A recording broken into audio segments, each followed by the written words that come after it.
hold the ground for a couple of spots. Looks like we are getting into it with Ace. We're a little out of sync, but here we go. Ace just boosts off the starting line. Nacho's going to follow suit. They both have to hold a boost up this hill, and Nacho's doing the jump strat. That's kind of cool. Haven't seen that in a while. Typically, you want to hold boosts as long as possible because you accelerate continuously through them. You will just continuously accelerate until you hit the max speed of your pod, which in Ben Quadranaris' case is 1,049 of the arbitrary speed units of the game. However, once you hit your heat cap, you have to stop boosting, otherwise you catch fire. 32.45, lap 1 out of Nacho, and Ace goes for the jump as well in this first one. It's a little bit of a hitch with Ace's stream. We're getting that back. Looks like that's just to sync up. Yeah, we're synced up. And we're actually looking very even on this lap, too. Ace has a slight lead, about half a second. Ooh, a little more. Nacho lost his line coming out of the tunnel. And Nacho lost a lot of ground on that one. 31.7 for Ace, 34.4 for Nacho. That's a rough lap, too. Also, Nacho's playing with a full grid. Can't say I'd recommend that, but more power to him. Game sound, we should have Nacho's coming up. If not, or we should have Ace's game sound coming on. Switch over to Nacho and see.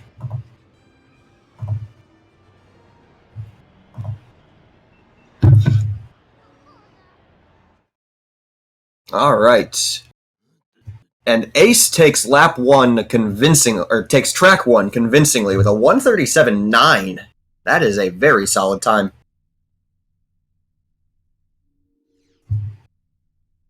Now I'm working on the audio stuff.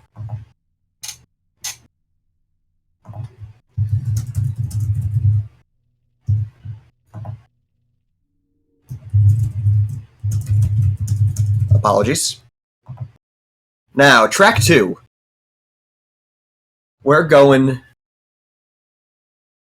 over to Zugga Challenge. This is a much longer track.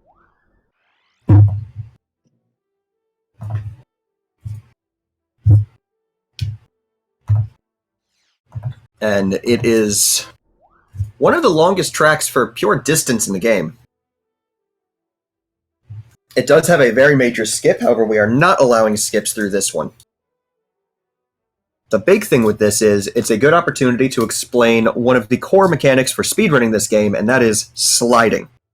It's this game's relatively unique drifting mechanic, which, typically when you're drifting in a car, you kick the tail out, you slide along the edge, and then boost out of the corner, and just gun it out of the corner.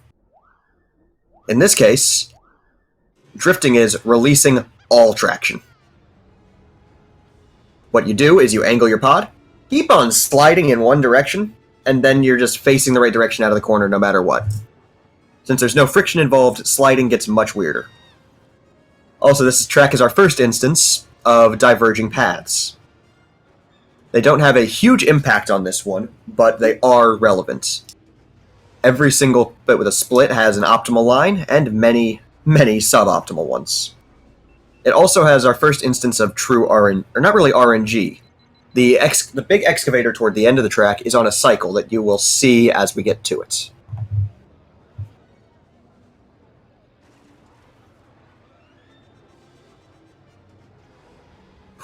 Coming through this, we're into a pretty soft hairpin section. It's not too crazy on Ben. You can go very aggressively through that, but it's not safe. Coming up, we have the first major hairpin, which is a relatively soft one. And then we go through here. Another soft hairpin, a little bit of a ramp, nothing crazy. And we're going through pretty normally. Now, these first two tracks that we're doing are very easy compared to the rest. Here is the big excavator that's on a cycle. typically you have to... Learning how to speedrun this track optimally entirely involves getting that down so you don't crash into the top of that excavator. We are still working on that game audio issue, and we're not entirely sure what's going on. Ooh, first death of the match for Nacho. Those excavators will just insta-gib you if you touch the treads. Coming on through. Ace is racing very solidly right now. Apologies for the low bitrate on both of their ends. They were having some hardware difficulties. Yeesh.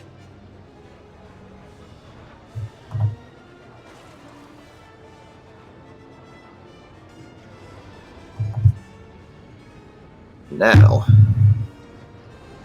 coming through, we're getting into the same hairpin section again, which is really the only particularly challenging part of this course. Most of it's relatively straightforward. The main draw of this course is it's long and somewhat demanding, so it winds up being the first endurance test of the game. Ooh, and there's Ace crashing into the top of the treads. You don't see that one very often. I guess he was trying to clear the entire excavator. Nice dodge from Nacho. And then he clips one of the many infamous spots in this game that will just instantly kill you.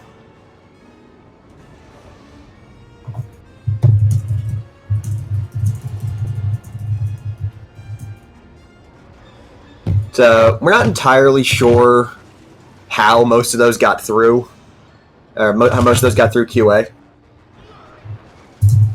But occasionally there are spots in this game where they just didn't do proper collision on the ground. You drive over them, it's that simple. Some of them only happen when you're boosting, some of them only happen when you're not boosting, and some of them only happen when you're tilting or not tilting. Each of them have... Every single one of those spots has a different set of rules for how...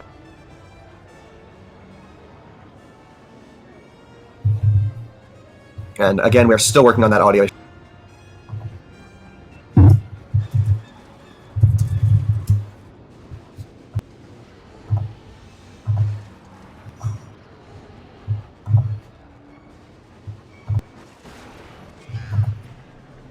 Now, oh, Nacho clips a wall. That's a rough go of it.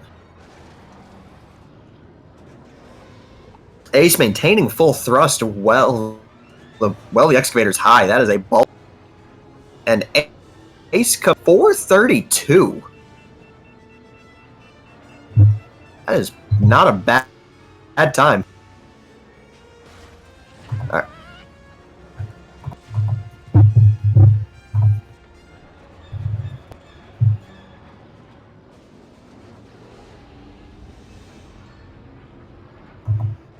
Yeah. And now there's not much to say as they finish out this race. And we are moving on to Abyss. Now you'll see Ace go to downgrade, because Abyss is one of the least forgiving tracks.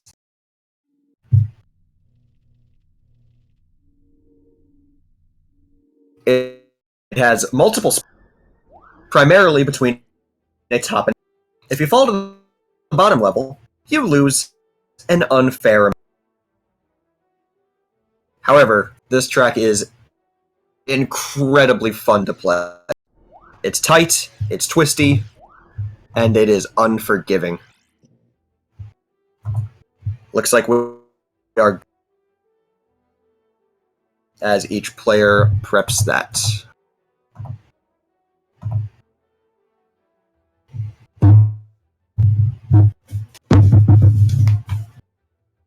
Excuse me for a moment while I fix a bit of a spill.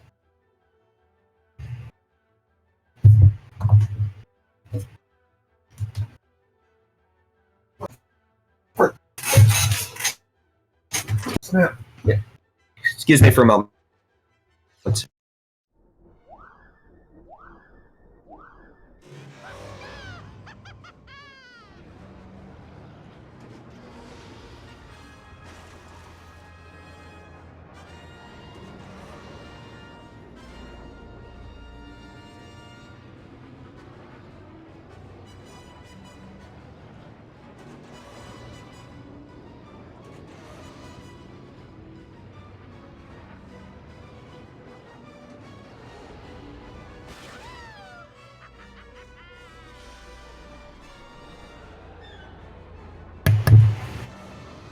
Apologies for that.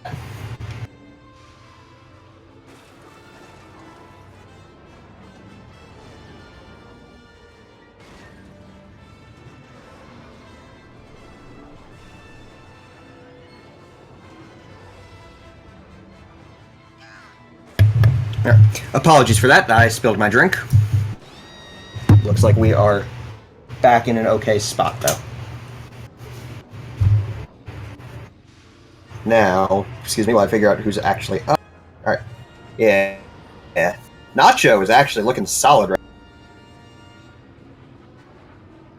now. Not a... And Ace drops down. He's got to make the climb back up. And he makes it. That climb back up itself is a very unforgiving. And then go for that skip. Not bad. Oh, when Nacho clips. Like I said, this track is incredibly unforgiving, and they are much more even now.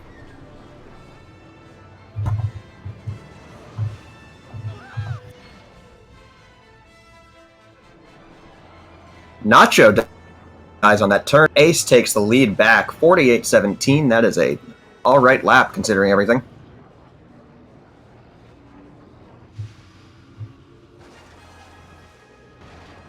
Now, I do not expect either player to get any significant PBs, but if they do, I will do my best to keep you informed.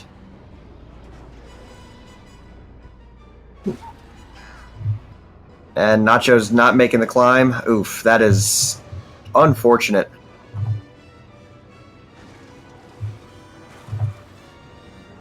And barring a complete collapse from Ace, it looks like he's got this one. It was looking very good for Nacho on that first lap. And Ace goes for the out-of-bounds finish because... And he missed it. See, Ace, when you're going for style, it helps to actually land it.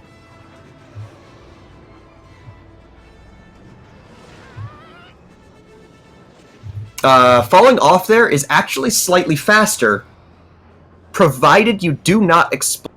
Or no, falling down between levels is 30-second cost.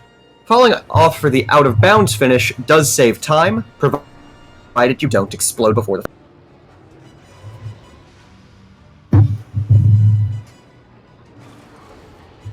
Yeah, sorry, I misunderstood what you were looking at, chat.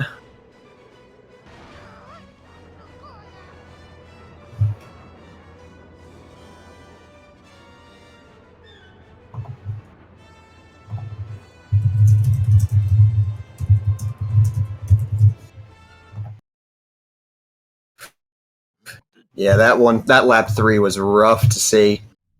Moving forward, we are getting Sebulba's leg. This track is much more forgiving, but it is still pretty difficult. It's one of my favorites in the game. Mostly because it has a very, very cool finish if you're doing it for a speedrun.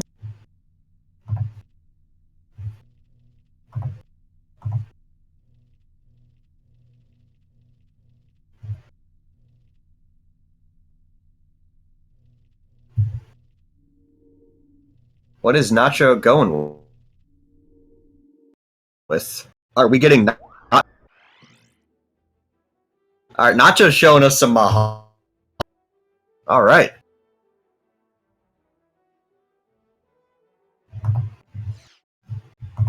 It's very cool to see Mahana can get... Alright, both players are seemingly ready. Looks like we're getting the...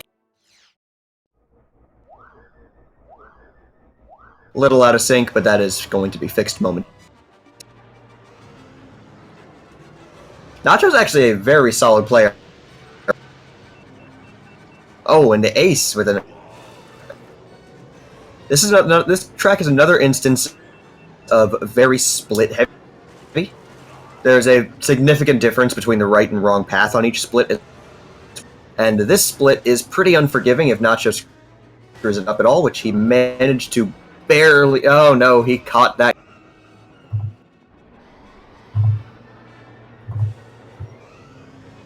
Nacho is just catching all the bad breaks.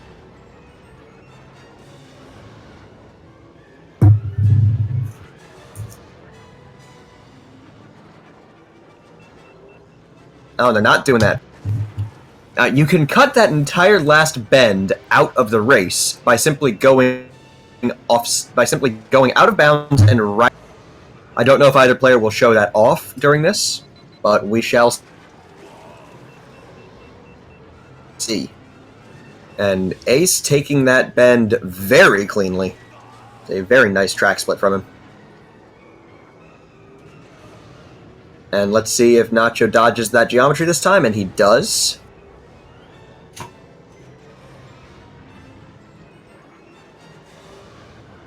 $36.77 from Ace. That is not a bad lap. Now, despite the matches in tournament being a best of, for the purposes of this show match, we are going to be playing through all 9 tracks regardless. Want to put on a show for you guys. Curious when we'll see some bull.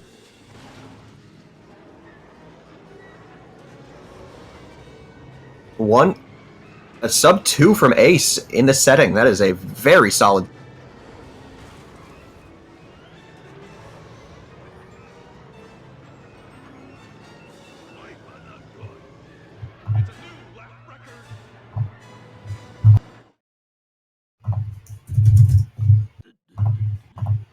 All right.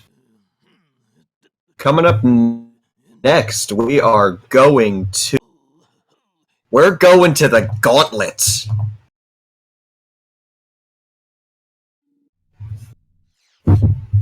Now, this track is my personal favorite in the entire game.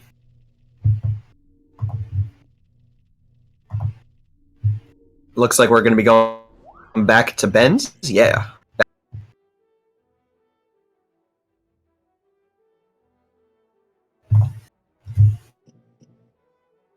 This track is probably the best designed level in the entire game. It does have a bit of a mean section with the tunnel, just like all of the Uvu 4. However, it has some of the coolest segments you'll see in this game.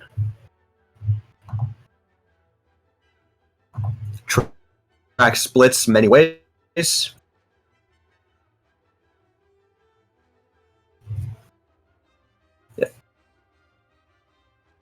The track splits multiple times in multiple directions. The track goes through multiple different environments. It basically does everything it showcases everything the game does. It also features one of the most visually impressive skips in which we will showcase if there is time after the races.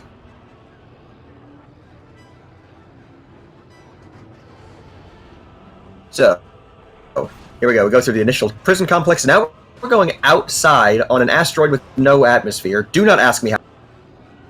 Nice line. And they're both taking this. Alright. And now we get the very, very tight, weavy canyon section.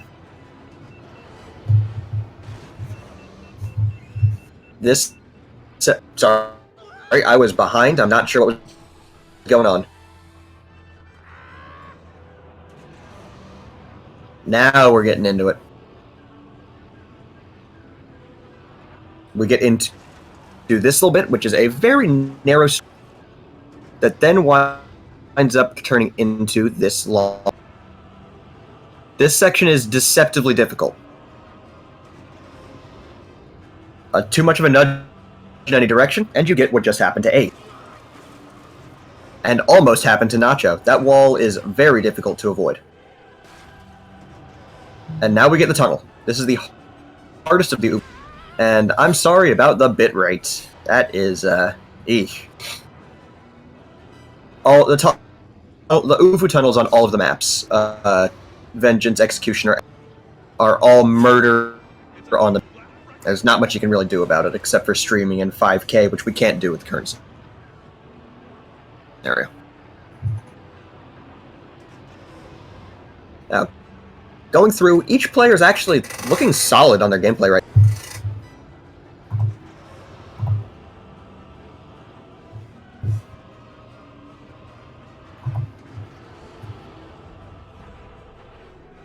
And looks like Ace is showcasing some of the alternate routes on Gauntlet. These are slower, so you will likely not see them, but we get to showcase a bit of the... Gauntlet, I believe, has 5 or 6 possible routes. Okay. Ace, what do you...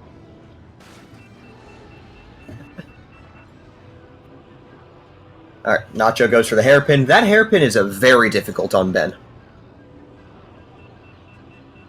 Alright, going on through, we get another long bend coming in for Nacho. This spiral is also deceptively difficult. Oh, and Ace goes big on that jump. That was cool. I didn't know you could do that. Now, Nacho still has a bit of a lead, which he just threw away. Looks like we're going to be pretty even, actually. Yeah, we are a dead heat right now. Let's see how the tunnels go. Oh, Nacho clips a rock. That's going to be happening here. Ace has far more practice on that tunnel, and Nacho gets stuck in a rock, which we thought was a soft lock for the long. In January, it happened to me. I alt-tabbed, and it let me out of the rock. We don't know why alt-tabbing breaks the physics, we just know it does.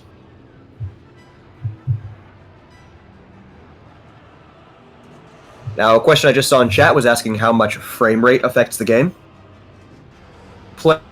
Playing at a low frame rate means your game's drifting mechanic is much more. However, and it means you take less damage. However, it also means your game loads slower, and it means, and on higher frame rates, you can repair. There are some other weird trade-offs involving the, but those are the main things. And we got some more alternate lines coming in, and Ace decided to go that route as well. Ooh, I have no idea how Nacho survived that.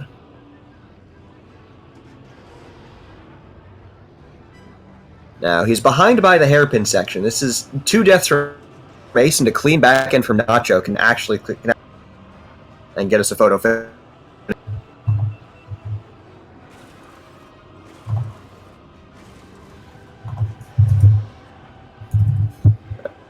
Excuse me for one.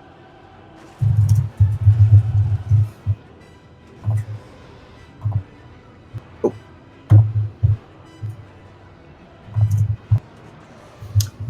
Technical difficulties on my personal end.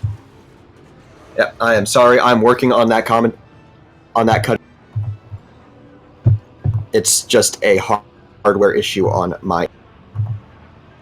All right, an Ace takes this track with a 5:24. 10-second margin on this track is actually not. All right, I'm going to pull the mic a little closer to me and see what happens. I'm working on that on. All right, that should be working a little better now.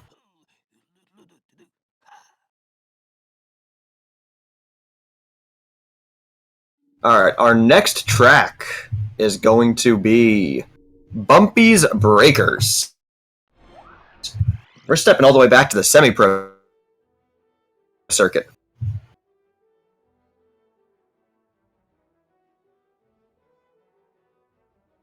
This track is very, very... It's an incredibly fun track.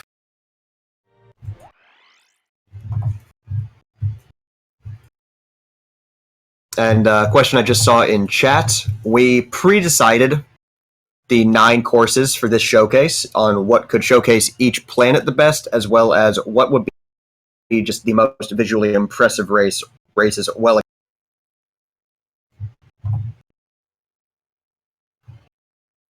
In the actual tournament, players will be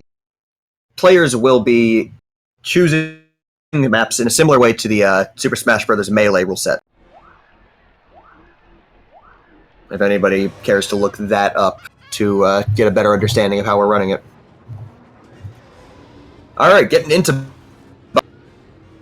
The key with this track is all in your turning. The boosts are pretty intuitive. They're mostly just hold boosts on these long straightaways, get some short boosts in these hairpin sections. But these hairpin sections are if you're doing the boost strategies.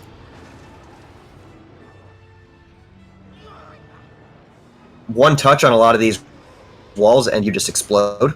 Coming in, we've got a soft hair, which Nacho takes cleanly, as does Ace. Ace cleaned up for that slow start. Now, coming through, long boost here. A very long boost. Comes into a soft bend. Most of this track is relatively straightforward. However, it does have a very infamous shortcut that Ace is coming up to right now. You've got to get through here and get through this very tight corner without losing. See if Nacho can match, and he does. That is impressive to nail.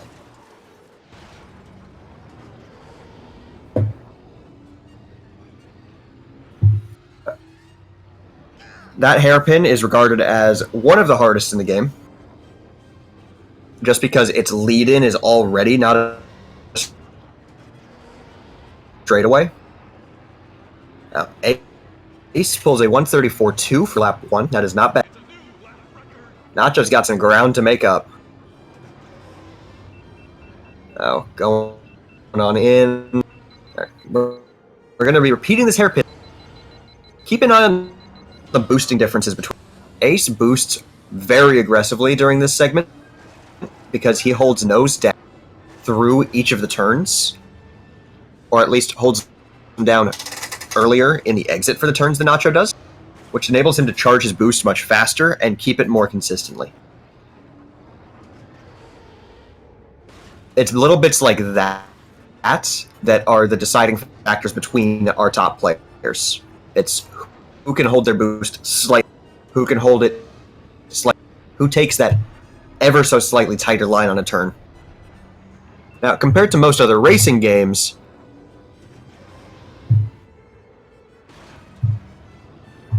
the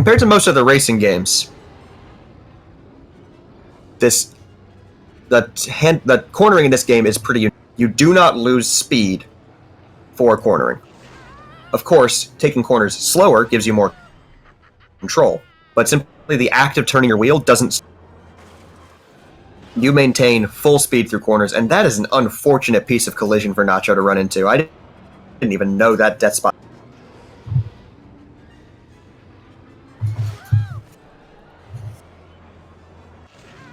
Oh, he is just getting all of the bad luck on these collisions.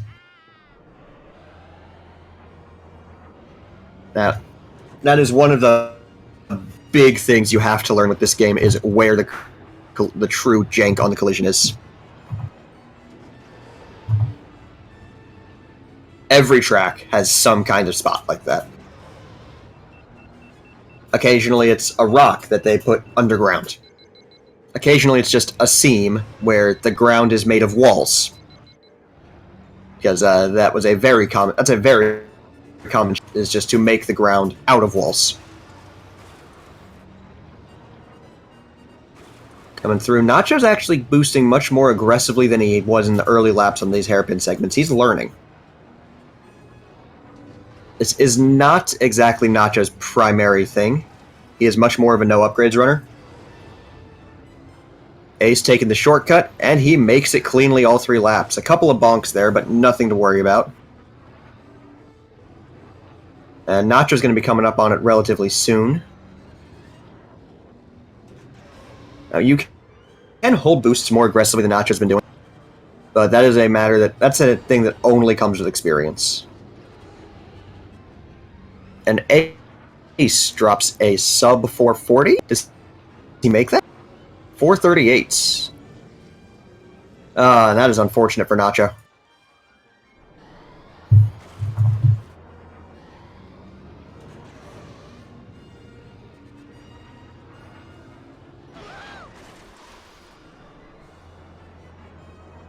All right. Well, that is our which race? Sorry. That is our 6th race. At number 7, we're coming up to another one of my favorites, and Dobey Mountain Run. And Ace is pulling out... Alright. We're getting fun. Now, Mars Guo has the, I believe, lowest heat rate in the game. He can hold boosts much longer on time alone.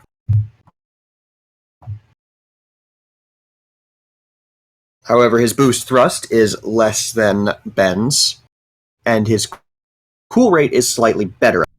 Basically, Mars is a very weird jumble of stats with solid handling.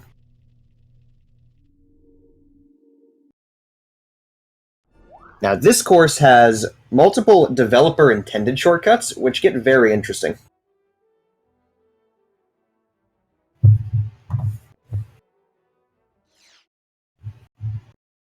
Oh no, he went with Mahonic, not Mars. Alright. We're going track favorites. I don't know why he's doing it here, but alright. I'm always down to see more Mahonic. He's kind of fallen out of favor now that we've figured out much more about the game mechanics and what makes Ben so good. For a while, Mahonic was thought to be as good as Ben on a couple of courses. He's now slightly below, but nothing ridiculous. Nacho, you could have held the boost there. Instead, you're opting for the much harder hold. Nicely done. Now, this hairpin is kind of tricky if you go for an aggressive boost, but... Now, Nacho's got a repair, which does cost him some time. And Ace takes a bit of a lead through the hairpin segment. This is kind of expected for how these pods work compared to... Nacho will gain ground on all of these straightaways. However, Mahonic handles slightly better, and Ace is more experienced on this track, so he will be gaining his time in the bends. This is a very, very nice stylistic difference between the pods. Now, you can, as you've seen, repair your pod mid-race. What that does is, obviously, repairs damage. What it also is slow you down.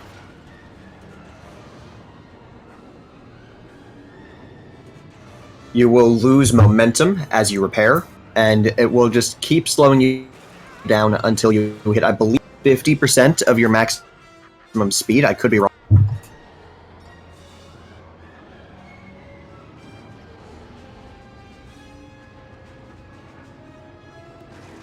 Looking back over at chat, Ben is the fastest in the game because his boost thrust is the highest by a decent margin. So, he has the highest effective top speed, his handling is okay, and his acceleration is solid. Basically, just his base stats are very good, and his boost thrust, which is a hidden stat, is absurd. So, as I said on the first track, his effective top speed on a level surface is 1,049 of these arbitrary speed units. You'll almost never see that. Oh, that was a weird crash from Nacho.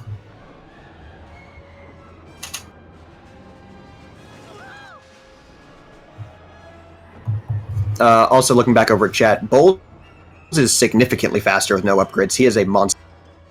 Ben's cooling without upgrades is abysmal.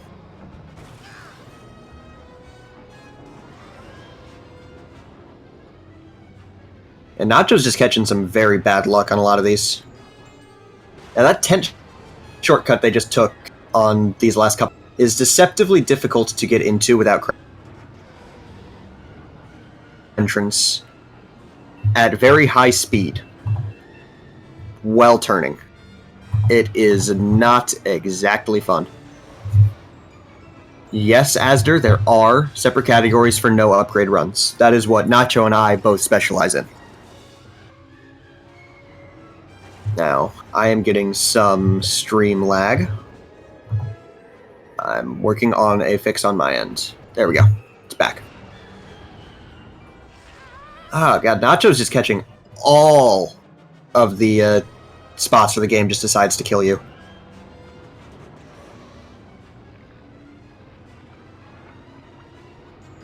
Alright, now going in, this shortcut at the end of the track is pretty difficult because you're off the map for a significant portion of it. If you look at Nacho's screen, there is currently no mini-map indicator for him. So you don't have that as a handicap, you just have to know it and react to things. Also, that's a good opportunity to explain the wall bump recoil. Occasionally, if you scratch the wall, you just don't get to turn for a little bit. We call it recoil. There's probably a better word for it, but it's the best we got. Now, moving on, this next course is where we're going to see some Bullseye Noir. We're going to Fire Mountain Rally.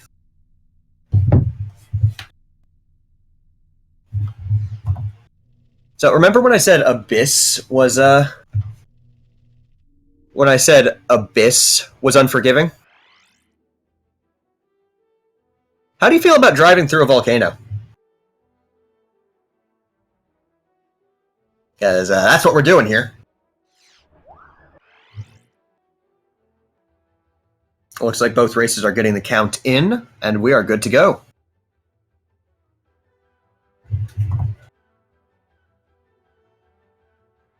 Just waiting on them to hit the button. There we go.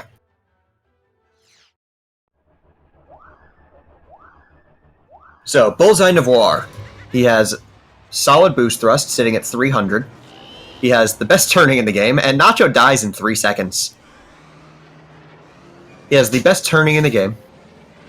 He has the second best cooling in the game, so he can boost a lot with... He can boost many times for short periods with moderate boost thrust. It leads to him being the second or third fastest in the game on most tracks, and the fastest on this one and Grabvine Gateway. Both of which are on Barunda, both of which are brutal.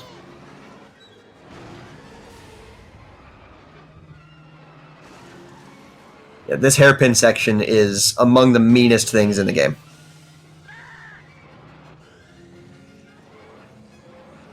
We haven't even quite reached the volcano section until we do on Ace, and this section has one of the craziest boosts in the game if you are playing as Mars. He can hold a boost through over half of this volcano section, and it is the most nerve-wracking thing to try to do.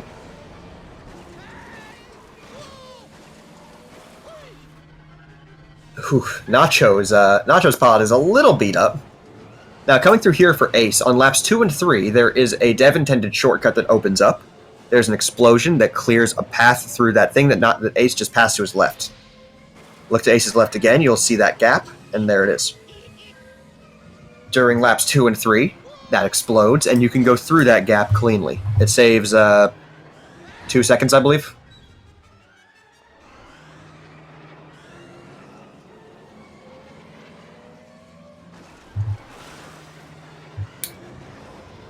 Yes. And, as chat has pointed out, Bullseye is unreasonably fragile. Another hidden stat in the game is your pod's durability. Bullseye has the lowest in the game.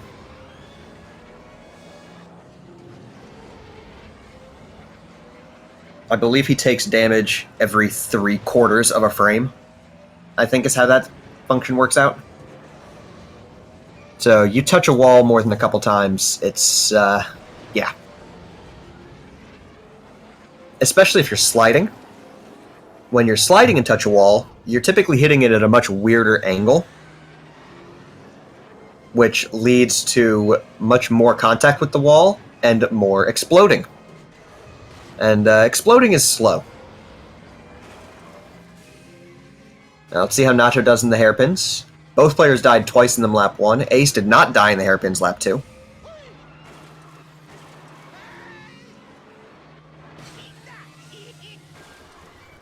Well, Nacho didn't die in the hairpins, but, was a little sketch on the repairs. Now, moving in with it.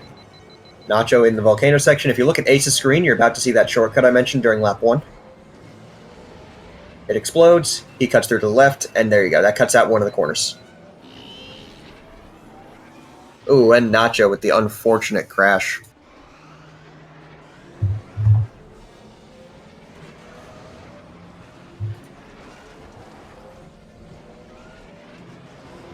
Looking back over at chat, upgrades do not affect the hidden stats as far as I am aware.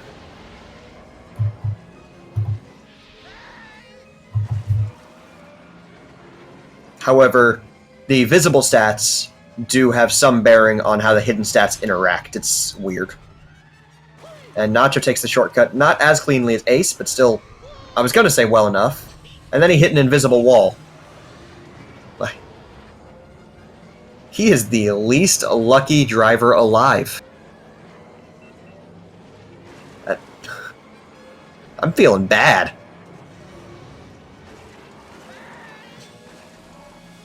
Alright, coming on through. Ace is getting into the... He's already through the hairpins of lap 3. Nacho's just getting onto it. Yeah, this track is less forgiving than Abyss, and that is saying something. Yep, tapping a wall. As much as I love playing Bullseye, he punishes your mistakes very hard.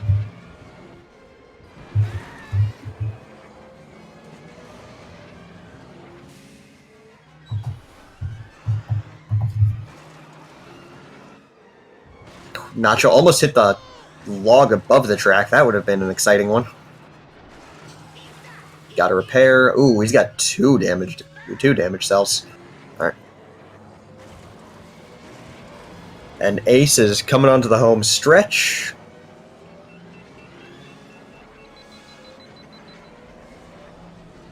Huh. Low 530, 533, 532. Not bad. Alright, now we just wait on Nacho to hop on through this volcano. And then we're going to get to our grand finale race, which I'm pretty sure most of you can predict is the Bunta Classic. Open with Bunta Training, end with the Bunta Classic.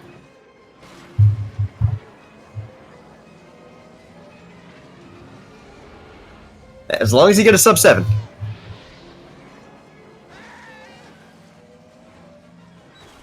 Come on, man. Just beat your lap times from when you did this with no upgrades, Gasgano.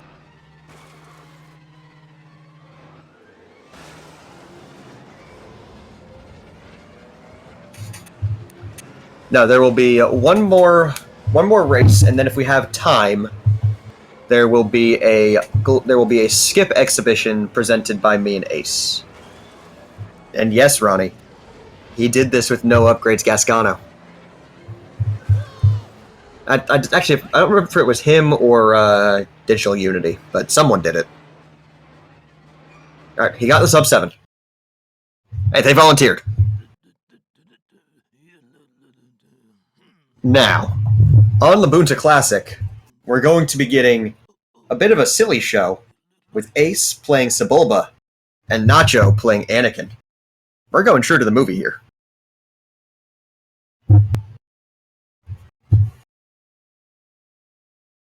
Sebulba always wins.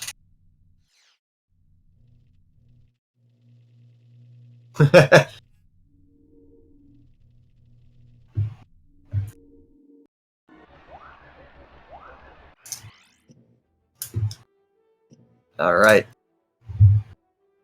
Yeah, shortcuts and skips are separate things. I will be putting together a comprehensive list of those this afternoon and putting them in the rules for the tournament. I'm also going to be making an FAQ paste bin for a command in chat, if possible. Alright.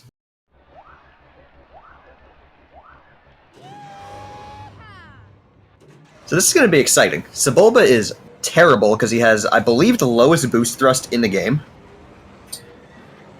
With no upgrades, however, Sebulba is quite good, because he has the highest base speed in the game. Once you hit max upgrades, however, every pod has the same maximum non-boosting speed.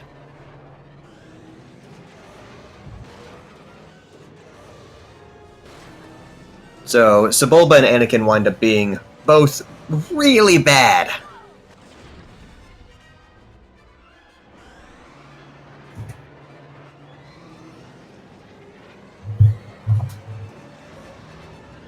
Yeah, just the boost thrust. Yeah, they are. Is Wana...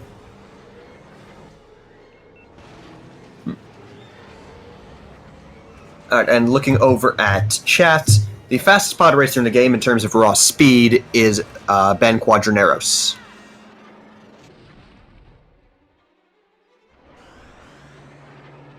Now, coming through, I haven't really been talking about the track at all. This segment Ace is in, one, has a pretty tight gap like that, and two, you've got to dodge some fireballs. If those hit you and set you on fire, your steering just gets all out of whack for a bit. It just sends you off to one side. You also have to dodge a Jawa Sandscrawler that's on the track for some reason. I'm pretty sure that would be a traffic violation anywhere that actually had law enforcement, but this is Tatooine, who am I kidding? And then this very end segment is identical to the Boonta training course. See if, yep, Ace makes that bend. And he's electing not to take the shortcut. And paying the price for it.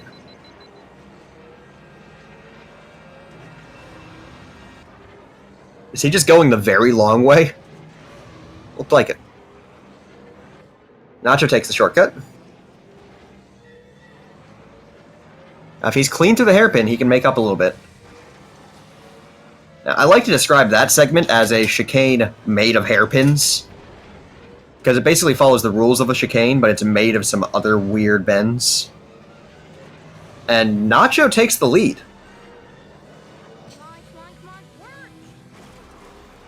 This is another track that splits in many spots, and each of those spots has a pretty substantial time difference. Also, every Saturday when we do our multiplayer races, I believe we finish with half the field playing Sebulba, half the field playing Anakin, just because we can. And we are in a pretty dead heat now.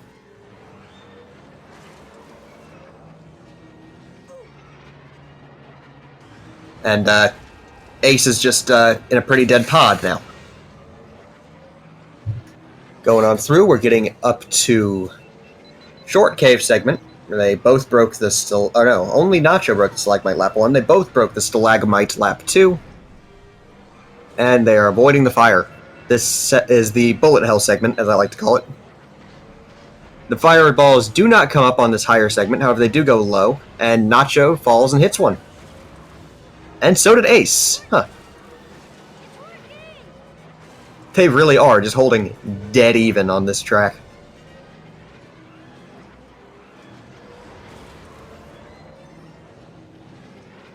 Alright, coming on through, we're at the very end of lap 2.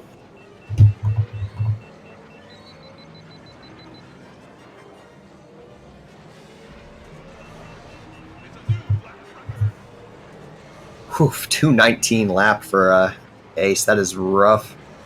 And Nacho gets that boost. And Ace is again electing to do a slower line for a bit of a showcase. Or a slower line for a bit of a showcase. I forgot this lower path existed.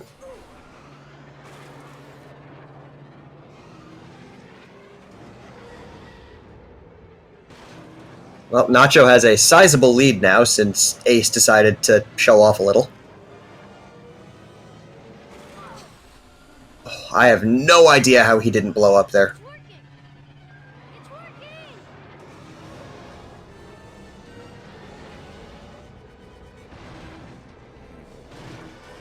Now, this segment Nacho's getting to is actually one of my favorites on the track. I really like these natural arches and the slalom it forces you through. It's just a very interesting design choice on the part of the devs. It's a deceptively narrow track. And Ace made up a lot of ground. Like, they are dead even again.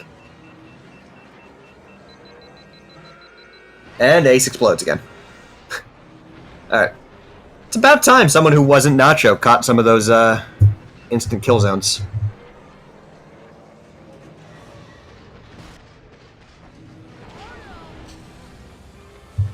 Alright, going on. Keeping it going. Whew. Nacho has a substantial lead on this last bit. It is noticeable just because of how little track is left. Barring a complete beginner mistake, it looks like Nacho's got this last race. Yep, he's got it. And he drops a 6:17. Ace. All right.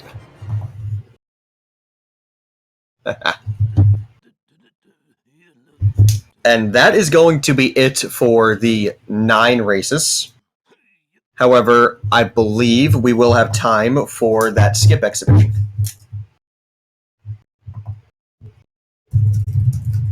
I'm going to be checking with that right now.